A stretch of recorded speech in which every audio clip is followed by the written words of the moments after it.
ஐந்தாவது மற்றும் கடைசி T20 மேட்ச். 300 ரன்கள் குவிப்பு. கடைசி ஓவரில் நடந்த பயங்கர ட்விஸ்ட். ஹார்ட் பீட்டை எகிற வைத்த மரண மேட்ச். அதாவது இந்தியா மற்றும் சவுத் ஆப்பிரிக்கா அணிகளுக்கு எதிரான ஐந்தாவது மற்றும் கடைசி T20 போட்டியில் அரங்கேறிய மிரட்டலான சம்பவம். அதுவும் கடைசி ஓவரில் ரசிகர்கள் பலரும் துளியும் எதிர்பாராத அதிர்ச்சி ரிசல்ட்.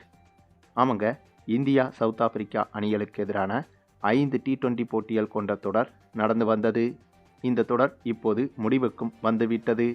இந்தியாவில் வைத்து நடைபெற்று வரும் இந்த தொடரில் இந்திய அணியின் கைகள்தான் ஓங்கியிருந்தது. அதே சமயம் இதற்கு முன்பு ஒருநாள் போட்டிகள், டெஸ்ட் போட்டிகள் என இத்தகைய தொடரிலும் இந்தியா சவுத் ஆப்பிரிக்கா அணிகள் விளையாடியிருந்தது. அதுவும் இந்தியாவில் வைத்து நடைபெற்ற இத்தகைய தொடர்களில் முதலில் நடைபெற்ற 2 டெஸ்ட் போட்டிகள் கொண்ட தொடரில் சவுத் ஆப்பிரிக்கா அணி 2 போட்டிகளிலும் வெற்றி பெற்று 2-0 என்ற கணக்கில் டெஸ்ட் தொடரை சவுத் ஆப்பிரிக்கா அணி கைப்பற்றியிருந்தது. அதனைத் தொடர்ந்து நடைபெற்ற 3 தொடரை பொறுத்தவரையில், அதாவது 3 ஒருநாள் போட்டிகள் தொடரை பொறுத்தவரையில், அந்த 3 போட்டிகள் கொண்ட ஒருநாள் தொடரை பொறுத்தவரையில் 2 போட்டிகளில் இந்திய அணி வெற்றி பெற்று 2-1 என்ற கணக்கில் ஒருநாள் தொடரை இந்திய அணி கைப்பற்றியிருந்தது. ஆகவே தொடர்களின் கணக்கின்படி பார்த்தால் டெஸ்ட் தொடரை சவுத் ஆப்பிரிக்கா அணியும் ஒருநாள் தொடரை இந்திய அணியும் கைப்பற்றியிருந்தது. அதற்கு பிறகு தற்போது நடைபெற்று வந்த T20 தொடரில் இதில் எந்த அணி கைப்பற்றும் என்ற மிகப்பெரிய எதிர்பார்ப்பும் எழுந்தது. அத்தகைய எதிர்பார்ப்புகளுக்கு மத்தியில் இந்த 5 T20 போட்டிகள் கொண்ட தொடரும் தொடங்கியது. அப்படி தொடங்கிய இந்த T20 போட்டிகளில் ஏற்கனவே நடந்து முடிந்த 4 போட்டிகளில் 2 போட்டிகளில் இந்திய அணியும், ஒரு போட்டியில் சவுத் ஆப்பிரிக்கா அணியும், அதனைத் தொடர்ந்து மற்றொரு போட்டி பனி மூட்டத்தால் முற்றிலுமாக தடைப்பட்டுவிட்டது. அதாவது 4வது T20 போட்டிதான் பனி மூட்டத்தால் விளையாட முடியாமல் போனது. இந்த சம்பவம் என்பது சவுத் ஆப்பிரிக்கா அணிக்கு மிகப்பெரிய பின்னடைவாகவும் மாறியது. ஏனென்றால் 4வது T20 போட்டி நடைபெறாமல் போனதால் சவுத் ஆப்பிரிக்கா அணி இனிமேல் இந்த தொடரை வெல்வதற்கு வாய்ப்பே இல்லை. கடைசி மற்றும் 5வது T20 போட்டியில் சவுத் ஆப்பிரிக்கா அணி வெற்றி பெற்றிருந்தாலும் கூட இந்த தொடரை சமன் செய்யத்தான் முடியுமே தவிர வெற்றி பெற முடியாது. ஆக அப்படி ஒரு சிக்கலில் சவுத் ஆப்பிரிக்கா அணி இருந்து வந்தது. அதே சமயம் இந்திய அணியை பொறுத்தவரையில் ஏற்கனவே 2 போட்டிகளில் வெற்றி பெற்றிருந்தது. ஆகவே இந்த கடைசி போட்டியில் வெற்றி பெற்றாலும் அல்லது போட்டி சமனில் முடிந்தாலும் அல்லது மழை, பனிமூட்டம் போன்றவைகளால் இந்த போட்டி தடைப்பட்டாலும் 2-1 என்ற கணக்கில் இந்த T20 தொடரை இந்திய அணி ஏற்கனவே கைப்பற்றிவிட்டது என்றுதான் சொல்ல வேண்டும். அதன் அடிப்படையில் பார்த்தால் 4வது T20 போட்டி மழையால் தடைப்பட்ட போது சவுத் ஆப்பிரிக்கா அணியின் T20 தொடர் கனவு என்பது முடிவுக்கு வந்துவிட்டது. ஆனாலும் கூட இந்திய அணிக்கு இருக்கக்கூடிய இன்னொரு மிகப்பெரிய சிக்கல் என்னவென்றால், இந்த 5வது மற்றும் கடைசி T20 போட்டியில் சவுத் ஆப்பிரிக்கா அணி வெற்றி பெற்றுவிட்டால் இந்த T20 தொடரை சமன் செய்துவிட முடியும். ஆகையால் இந்த ஒரு சிக்கல்தான் இந்திய அணிக்கு இருந்தது. இப்படிப்பட்ட பாசிட்டிவும் நெகட்டிவும் கலந்து இருந்த இந்த 5வது மற்றும் கடைசி T20 போட்டியும் தொடங்கியது. இந்த போட்டி தொடங்கி முதலில் பேட்டிங் செய்ய களமிறங்கிய இந்திய அணியில் ஓப்பனிங் இறங்கிய நம்ம அபிஷேக் சர்மாவை பொறுத்தவரையில் இதுவரை காணாத அளவுக்கு உச்சக்கட்ட அதிரடியை இந்த போட்டியில் வெளிப்படுத்தியிருந்தார். வழக்கமாக அபிஷேக் சர்மா என்றாலே அதிரடிக்கு பேர் போனவர். போட்டியின் முதல் பந்தையே சிக்ஸருக்கு அடிக்கக்கூடியவர்.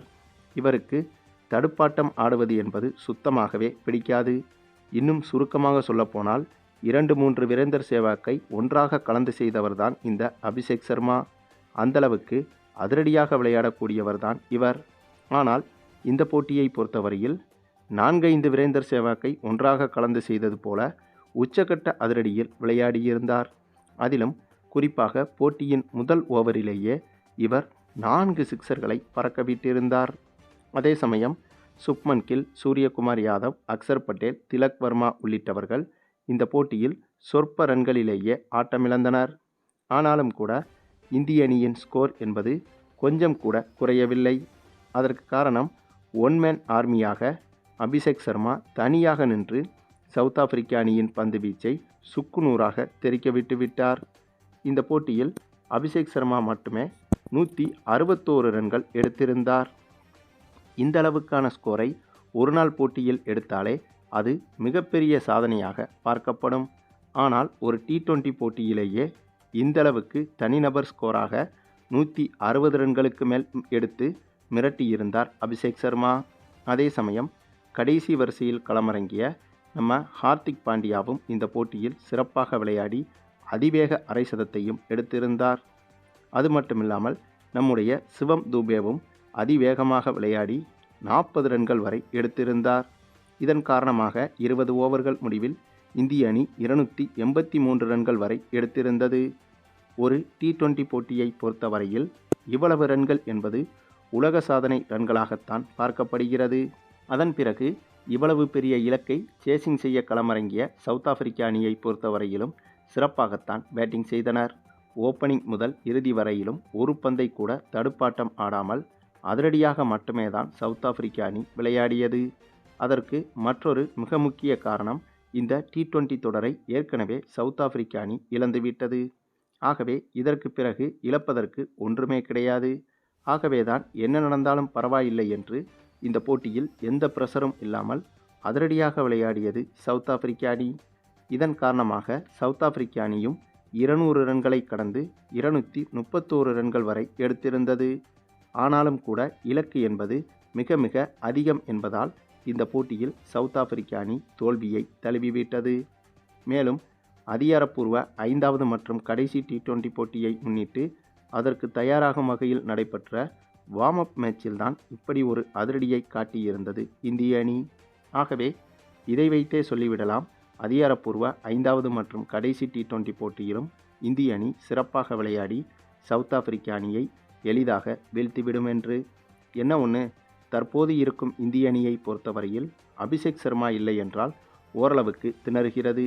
ஆகவே இந்த 5வது மற்றும் கடைசி T20 போட்டியில் இந்திய அணி களமிறங்கும் போது முதலில் பேட்டிங் செய்தாலும் 2வதாக பேட்டிங் செய்தாலும் முதல் 6 ஓவர்கள் வரையிலான பவர் பிளே ஓவர்கள் வரையிலுமாவது அபிஷேக் சர்மா இவரது விக்கெட்டை இழக்காமல் இருந்தால் இந்திய அணி எளிதாகவே 100% வெற்றி பெற்றுவிடும். அப்படி ஒருவேளை விக்கெட்டை விரைவாக இவர் இழந்தாலும் கூட சுப்மன் கில், சூரியகுமார் யாதவ் போன்றவர்கள் கொஞ்சம் நிதானமாக விளையாட வேண்டியது அவசியமாகும்.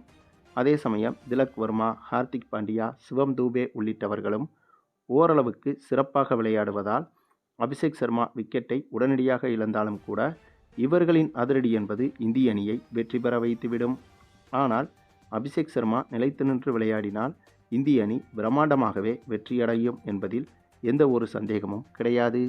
அது மட்டுமில்லாமல் இந்த 5வது T20 போட்டியில் இந்திய அணி வெற்றி பெற்று இந்த T20 தொடரை கைப்பற்றியே ஆக வேண்டும். அப்படி கைப்பற்றிவிட்டால் அதுதான் சவுத் ஆப்பிரிக்க அணிக்கு இந்திய அணி கொடுத்த சரியான பதிலடியாக இருக்கும்.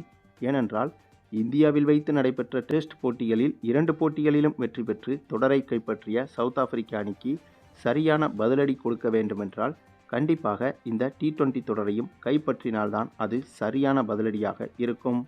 சரி, நீங்கள் சொல்லுங்கள், நடைபெற்று முடிந்த இந்த வார்ம் அப் மேட்ச் போலவே நடைபெற இருக்கும் அதிகாரப்பூர்வ 5வது மற்றும் கடைசி T20 போட்டியிலும் இந்திய அணி அபாரமான முறையில் வெற்றி பெற்று இந்த தொடரை கைப்பற்றுமா என்பதை பற்றி உங்களுடைய கருத்துக்களையும் கமெண்டில் தெரிவிங்க.